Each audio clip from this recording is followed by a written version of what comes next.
There's been a lot of smart discussion about the immediate and lasting impact if Israel annexes significant parts of the West Bank this week. Even if Israel postpones this action indefinitely, however, just by establishing it as a real possibility, and with an amber or even a green light from the United States, it's already caused permanent and irreversible damage to Israel, to U.S. interests, and to our global system. And no, any credit Israel gets by holding off will not erase the fact that neither the American nor the Israeli government thought that such a move would be wrong.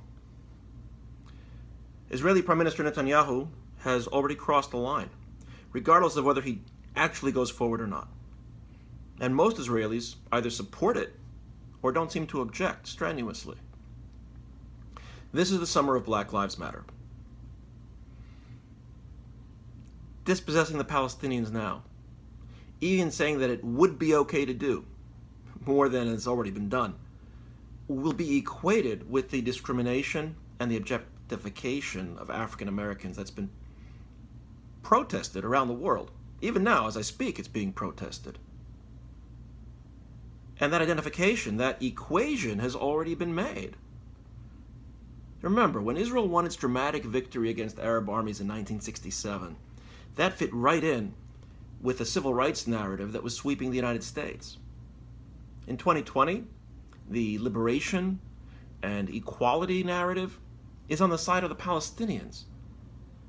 And thanks to Trump and Netanyahu, it's now been put front and center, not just in Israel and not just in the United States, but around the world.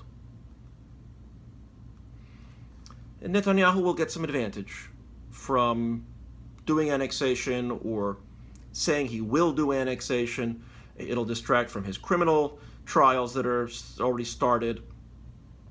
President Trump will get some more evangelical votes by supporting it or being ready to support annexation. What is historic has already happened. What is historic will be the claim by the United States and Israel that we can do whatever we want, and it doesn't matter how it affects Palestinians or the foundations of international law.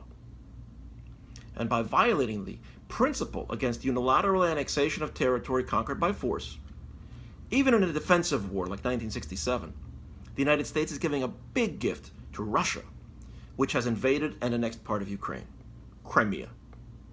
So even if Israel does not annex this summer, this principle of international law can now be framed as merely a commodity, a political convenience, something we cynically grant to our allies, but not to our adversaries.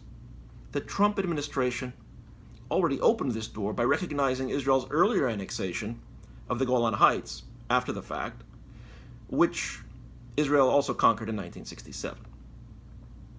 These consequences are long-lasting, and aside from all the changes in status and facts on the ground and the handcuffing of any future peace efforts, the trivializing and undermining of international law